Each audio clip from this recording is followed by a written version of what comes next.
Listener discretion is advised. Hello and welcome to True Crime, the podcast that helps you find new, emerging, and undiscovered true crime podcasts. I'm Greg, the host and curator of True Crime. Today's episode is from Panic Button, the April Wilkens case. We know exactly who killed Terry Carlton on April 28, 1998, and we know exactly why. Because she told us. If you like today's episode, make sure to check out the episode description for links to subscribe. All right, let's get this show started. Begin. Before we get started, a content warning. This episode contains accounts of domestic and sexual violence.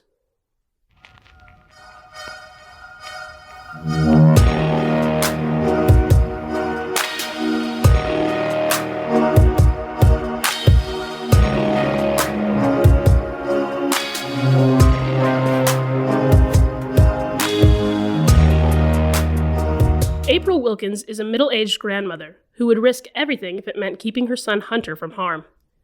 She's a pacifist, a vegan, and she weighs 105 pounds. She's a health nut, leads 5Ks in her spare time. In the early morning hours of April 28, 1998, she changed the course of her life and Hunter's life forever. And she did it to protect him and to save her own life. In 1998, Tulsa was a small to mid-sized city in the Midwest. It dots the northeast corner of Oklahoma. Scorching hot in the summers, below freezing in the winters. This city in the heart of Tornado Alley is often known as a city of dualities. Tulsa is largely sustained by the oil and airline industries, with some other large-scale manufacturers across the landscape. It's not exactly the kind of place you could leave your doors unlocked in 1998, but go 20 minutes in either direction and you'd find yourself in cow country. The city is largely sprawled across several miles, and public transportation is abysmal. So, most people have to buy and own cars. This will become important shortly. When Officer Laura Fadum, a patrol officer for the Tulsa Police Department, received a radio call to 2272 East 38th Street in Tulsa around 9 a.m. on April 28, 1998, she was not sure what to expect. Officer Fadum had been called to the residence several times before. All of them had been domestic violence calls, but this call was different. The radio code indicated it was a shooting call. She arrived at the scene to find two other officers already present. She saw movement in the house, and the front door was opened by none other than April Wilkens. Remember the vegan grandmother we mentioned earlier? Yes, her. But at this time, she was a 28-year-old single mother who had just survived the most harrowing night of her life. I knew that I was gonna die. You know, I just knew I was gonna die, and I just knew I was gonna die. You just get to the point, okay, as long as my son is safe with his dad, I shot him. He's in the basement, April tells the officers at the door. Two officers go down into the basement. Officer Fadum stays with April. April tells Officer Fadum that she came to the house on 38th Street to make peace. She wanted to make peace with the man who had made her life a living hell for the last 3 years, whom she had once loved, the man who lay dead in the basement, Terry Carlton. April keeps talking. She tells Officer Fadum everything she can remember, all the while waiting for the other officers to return. April tells Officer Fadum in a fast-talking, high-pitched voice that Terry had a box of douche in the bathroom. He'd raped her violently with a gun to her head and then forced her to douche so there would be no evidence of his semen. She told Officer Fadum that she would find the box in the upstairs bathroom trash can. April says she was fighting for her life and she shot Terry 8 times. She covered his body and held his hand. The other two officers return and remind Officer Fadum to read April her Miranda rights. Officer Fadum describes April as very excitable. Quote, "She was excitable, but yet she was somewhat, calm, and was answering all the questions that were asked of her," end quote. And April goes on. The officers who went down to the basement found a grisly scene. There are syringes littering the basement. Drug residue and paraphernalia surround them. They find a loaded gun on the back of the rec room couch. There are handcuffs covered in hand sanitizer. And there, in the center of the room, is Terry Carlton's body. A subsequent search of the basement revealed 5 hand grenades, which later had to be destroyed by the Tulsa Police Department bomb squad. April has a bruise on her face. Her bike pants are ripped from where Terry yanked them down in order to rape her at gunpoint. Officer Fatum later testifies that April told her that she wasn't sorry it happened. She felt like it was the right thing to do, but she wasn't upset that it happened. In truth, April's mind was reeling, partly from the adrenaline and partly from the psychotropic drugs that had been administered less than 24 hours before in the mental institution where the police had had her involuntarily committed. I was a basket case, April admits from the warden's conference area in Mabel Bassett Prison almost 25 years later. April thought the fight for her life was over that night. She maintained one shred of hope that the system that had failed her over and over again would this time finally understand what she had been going through and afford her mercy.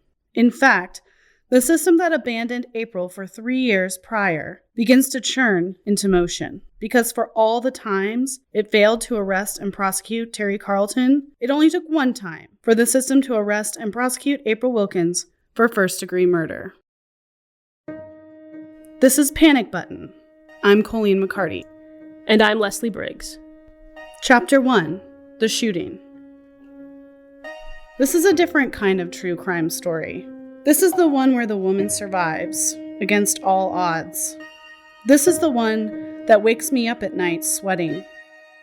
This is the one where the usual heroes we come to count on, the hardworking beat cops and the homicide detectives who always get it right, are nowhere to be found. This is the one where the system fails you so many times, and then for extra measure, the system commits you and calls you psychotic, all while you're fighting for your life. This is the recurring nightmare you have, where you're screaming as hard as you can, but no sound is coming out. I'm an attorney. I've been working in Oklahoma on criminal justice reform for 4 years. I've helped to commute over 100 low-level drug crime sentences and worked on criminal legal legislation. I'm also an attorney. I've spent the last few years working on federal civil rights litigation, mostly on the employment side of things, but I also got to witness a few cases of extreme police misconduct. Both of us worked to uncover injustices in the system. In every case, there's a journey to uncover the truth. The truth should always be the goal. But in April's case, we see the truth obscured again and again by power, money, and a mid-sized city's small-town justice system. There was no combination to the lock of safety for April. She could not crack the code. Instead, the system cracked her. And she's the one who has to pay the ultimate price. Sure, she may have been a battered woman, but she made the choice to pull the trigger. Sure, she may have been raped over and over and over, stalked to the point of not being able to return to her home, but she made the choice to go to Terry's that night. She knew what she was getting into. April's story will piss you off. It will wake you up. It will show you that even when you will do whatever it takes to survive, you will be shoved into another system where all your greatest fears, loss of freedom and control, surveillance, fear, and violence are your everyday reality.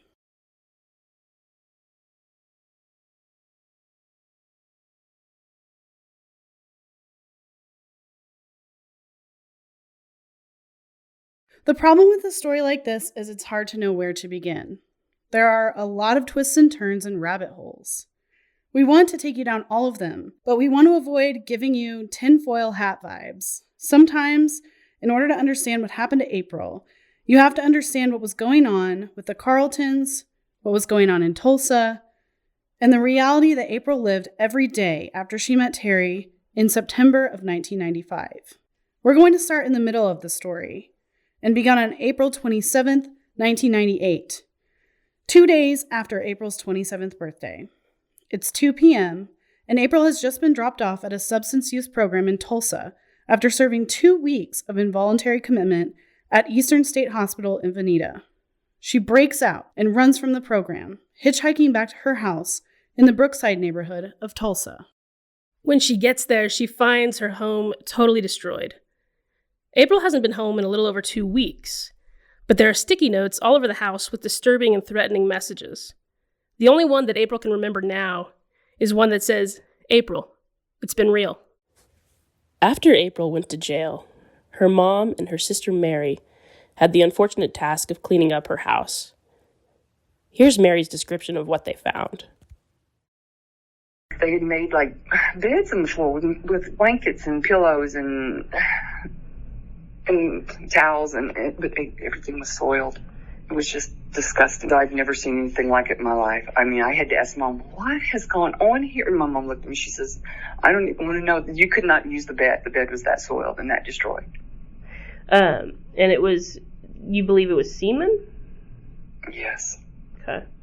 And, I don't know that for a fact. You'd have, but I don't know what else it could have been. I mean, it was awful to have any pets. I just know I'd never seen anything like that in my life. Yeah. Never had I seen her home like that before, in the few times that I had been in it. Yeah, April didn't do this. I'm like, I can't imagine her allowing this. My mother was a clean fiend, absolutely. She felt dirty. She had been abused as a child.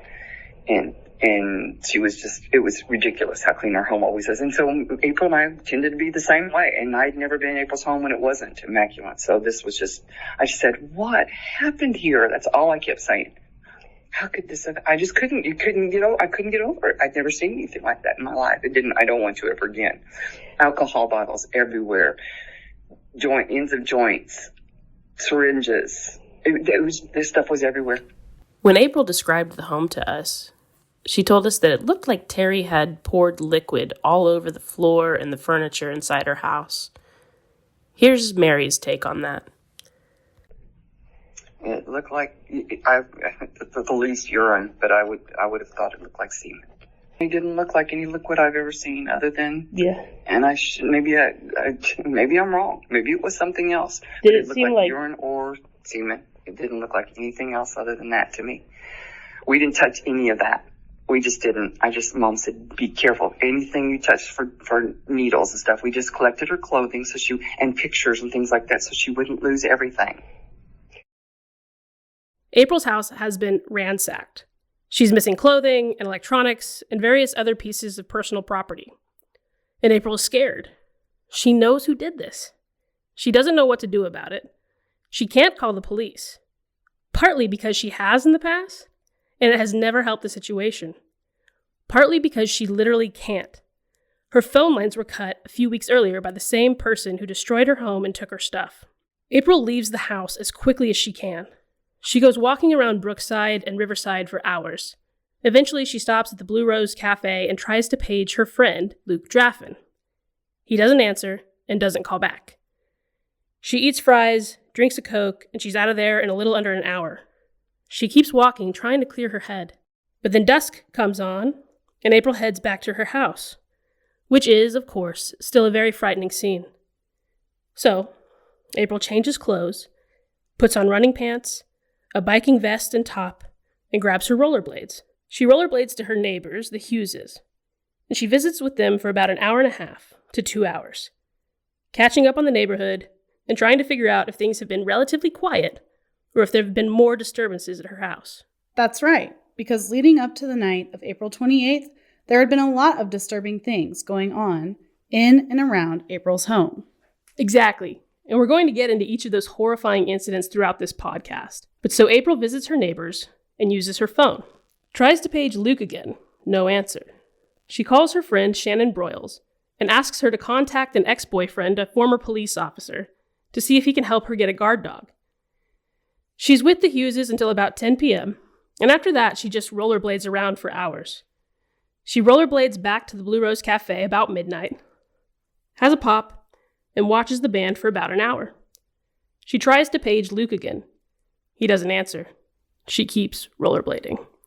Eventually, according to April, a cab passes by and asks her if she wants a ride.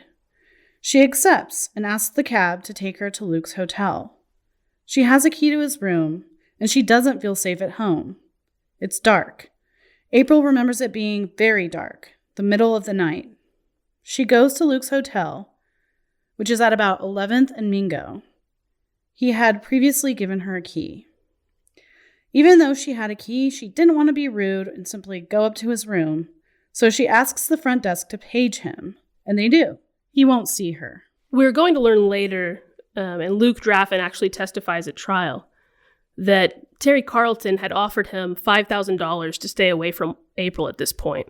There's also some question about whether or not Luke had been given Terry's Harley-Davidson motorcycle, which April had heard that he'd been driving around town. Yeah, we're going to learn just exactly what fucked up lengths this person is willing to go to isolate and control April. But in any event, Luke refuses to talk to April or see her. She's upset. April will tell you that at that point, Luke was the only person who made her feel safe when dealing with her abusive ex, Terry. So, Luke, he's so integral to this story. I met him late summer, fallish, or I don't know, somewhere 97 in there. And he had told me as I got to know him that because he told me that he was previously married to someone that I grew up with, a relative of someone I grew up with, Ed Willingham, the undersheriff for Creek County. I told him what's been going on with Terry, and that's when he was telling me his history in law enforcement. He said that him and Ed worked together a lot. And him knowing people I knew and being married to one of Ed's relatives and having kids with him, like that to me this is my hometown people, that sort of thing. And so this was just a familiarity for me. He just seemed to carry his own, like Terry, and even Terry wouldn't mess with me. He didn't really know him, but it was just the way that Luke carried himself.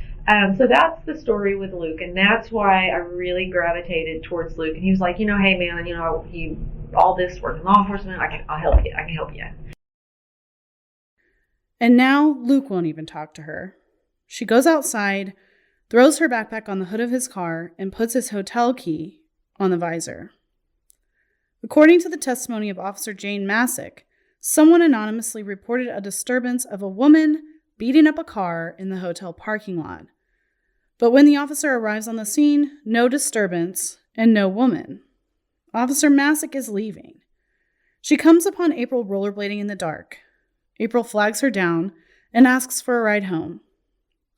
Officer Masick runs for information in the case there are any warrants. No warrants come back, but April's record of police reports comes up. She's been a person of interest before, which means basically that she's made reports. So Masick knows that April has been involved in an increasing number of domestic violence calls leading up to this night, although Masick testifies later that she can't remember what came back on April's warrants and records check. In any event, Officer Masick gives April a ride back to her house. It's about 2 a.m. at this point. It's 2 a.m., April 28th, 1998, and April Wilkens takes off her rollerblades and puts on her tennis shoes. She leaves her house and walks about a mile towards Lewis, up to 38th, to make peace with her tormentor. When she gets to the home on 38th Street, she knocks on the door, and Terry Carlton, abuser, intravenous drug addict, son of Don Carlton of Don Carlton Honda fame. More on that later. Terry answers the door, gun in hand.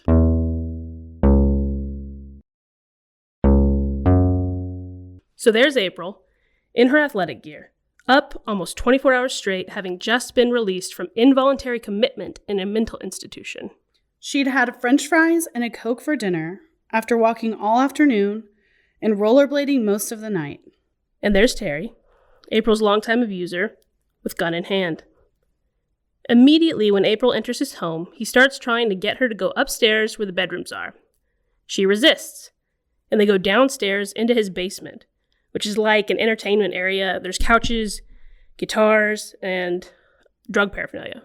A lot of syringes. He also had a bunch of April's stolen stuff, which she noticed was missing when she got back home from the drug abuse center earlier in the afternoon. Right, he had all of her belongings strewn about his basement rec room, totally unafraid to be caught with the stolen goods.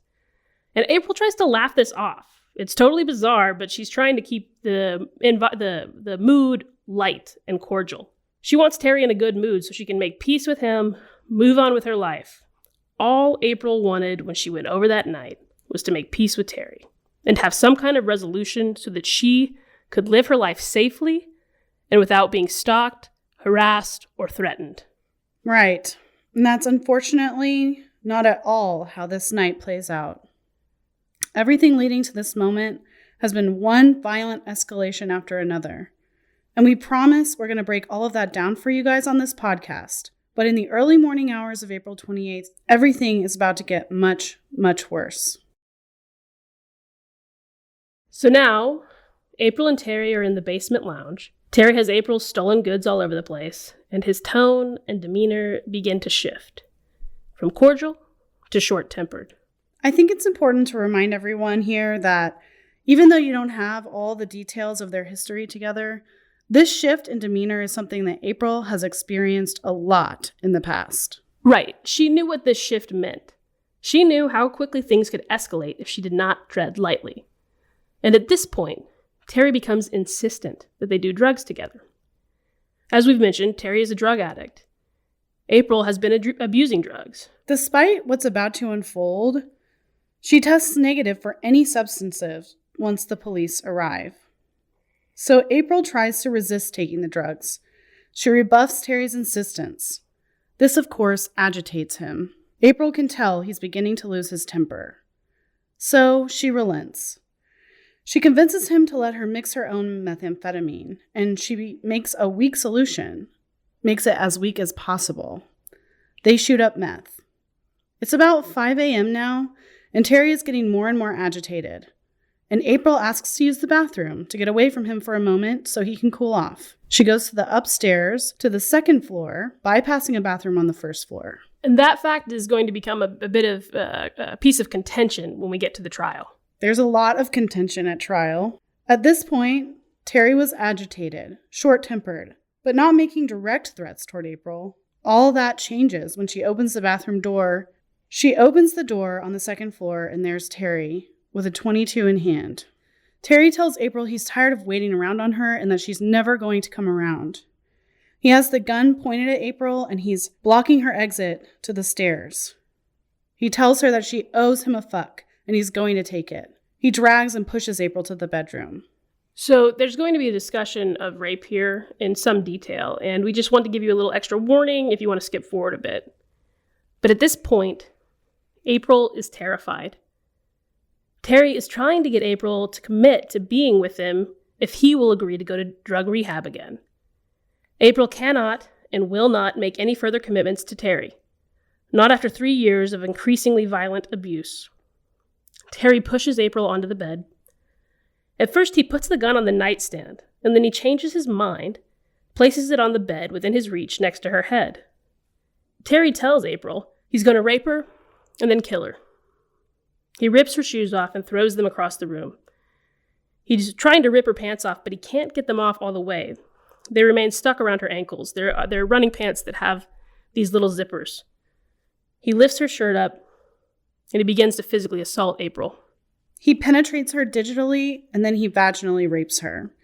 He tells her she's going to be a dead bitch, and as she begs him not to, she asks him to go ahead and kill her so that she won't have to feel him raping her. He begins to beat her about the head and body. This is important because Terry had never beaten April on the face or the head before. In fact, he tries to break her neck by snapping it. He's doing all of this while he's still penetrating her. And that's when he said, you're a dead bitch, and he tried to break my neck. Right. Mm-hmm. He tried to break my neck, punched me in the head, tried to break my neck, and then I got so angry, and that's when I started, asking him, how can you stand to be inside someone or how can you be inside someone that can't stand, I can't stand having you inside me. How can you get in? And I can't wrap my head around this. I didn't say all that, but I couldn't wrap my head around it. Like how, it is disgusting to me. How can you even be excited? Right. And then that just made it worse. It's where you think it's never going to end. And, yeah. And she is in so much pain. She asks him to just stop so she can get to a point where it's not as painful and he can take his fuck and she can pretend to enjoy it. And she starts asking him, how can he really enjoy this knowing that she isn't interested in having sex with him at all? She's never had the courage to speak to him like that. It works. He stops. He starts to masturbate. He can't finish. April pulls her clothes back into place. She's decided she's going to convince him to go down for bed, to lay down, so she can sneak out. He won't let her put her shoes on. She asks, and he says he doesn't want her to run. He lays down in bed. He gets back up, down, up, over and over until he decides he's going to go back down to the basement with her. He's trying to get her to do more drugs, this time heroin. She's refusing.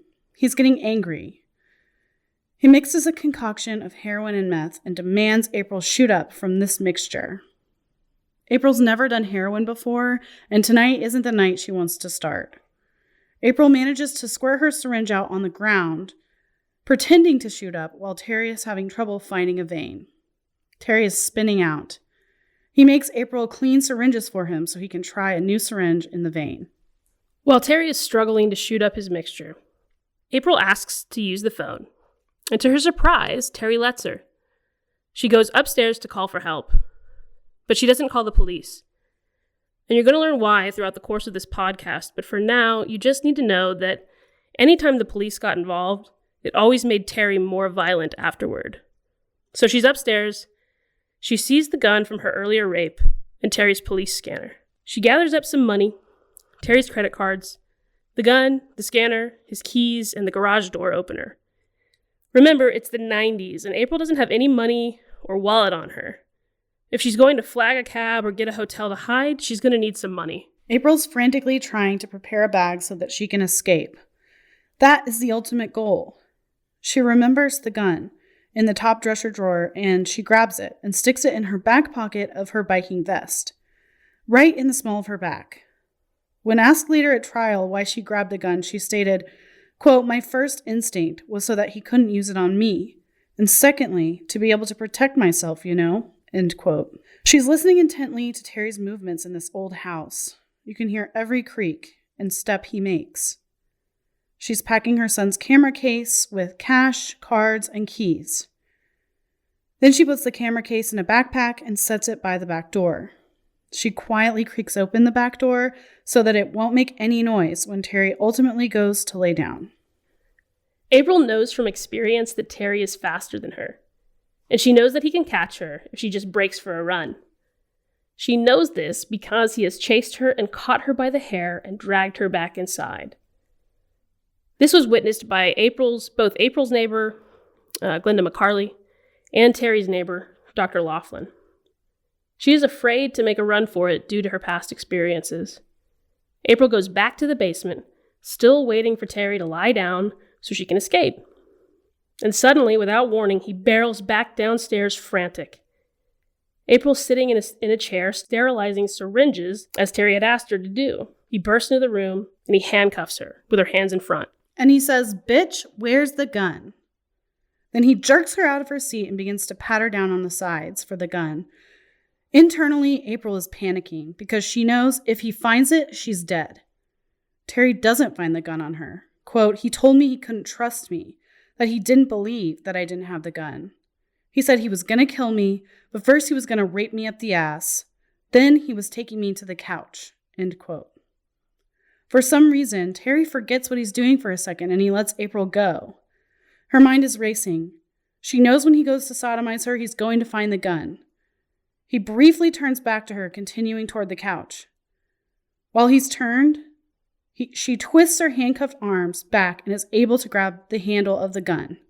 She wasn't sure if she could reach it, and she wanted to see, but also she was restrained and terrified for her life. Terry turns around, and he sees April with the gun. He becomes consumed with rage. He was incredulous that she would have the gun, and he lunges at her. April shoots Terry within 3 feet range. She shoots until she empties the clip. After the first shot, she later remembers that, or she thinks anyway, that Terry shouted out, "I'm paralyzed, call an ambulance." But she keeps shooting.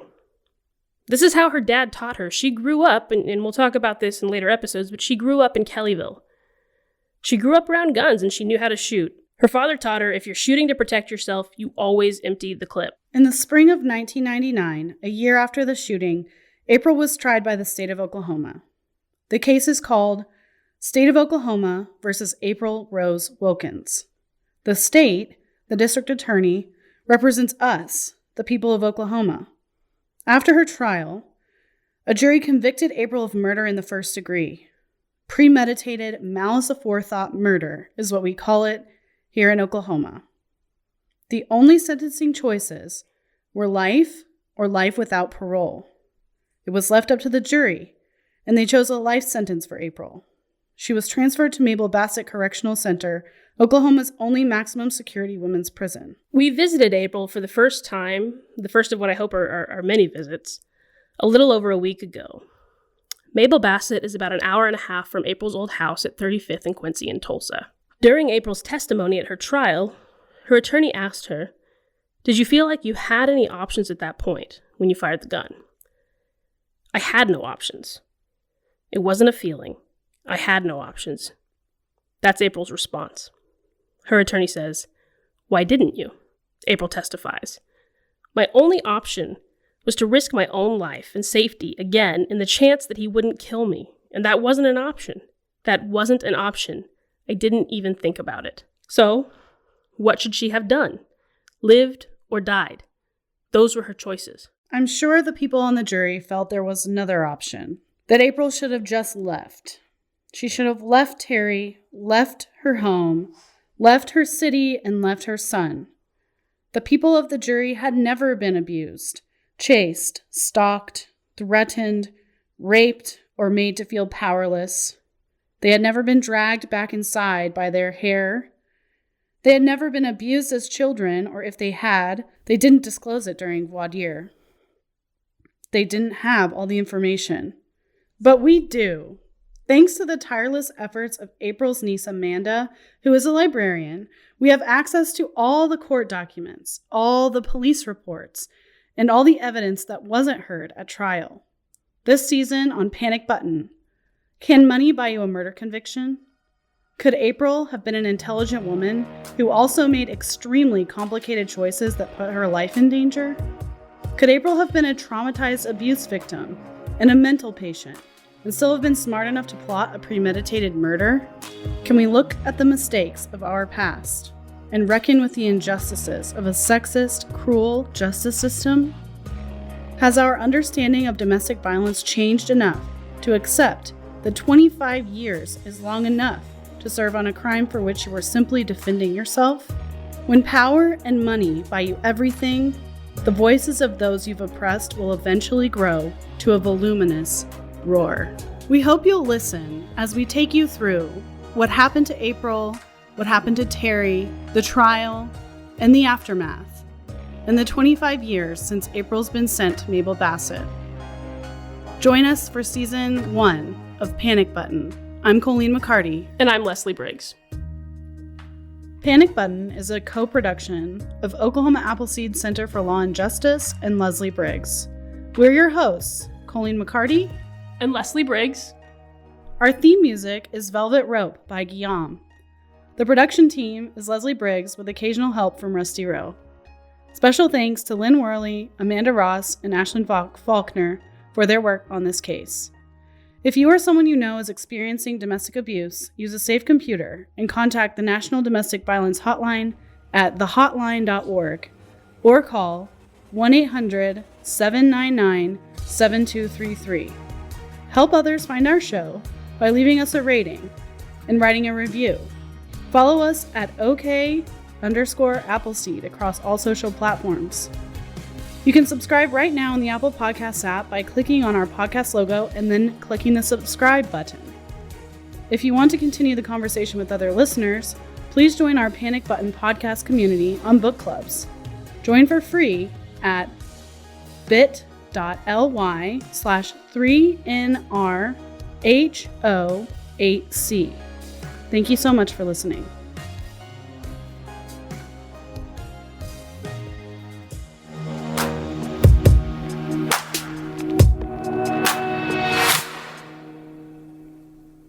Thanks again for listening to True Crime by Indie Drop-In Network. If you would like to nominate a true crime podcast to be featured, just send me a tweet at Indie Drop-In. I'd also love to hear if one of our featured podcasts is now your favorite show. Indie Drop-In survives off ad revenue and listener donations. If you would like to contribute, please consider buying me a coffee. You can go to buymeacoffee.com/indie drop-in. If you look at the very bottom of the episode description, I put a link in there to make it really easy. Indie Drop-In has many other shows that you also might like. Just go to indiedropin.com. All right, see you next week.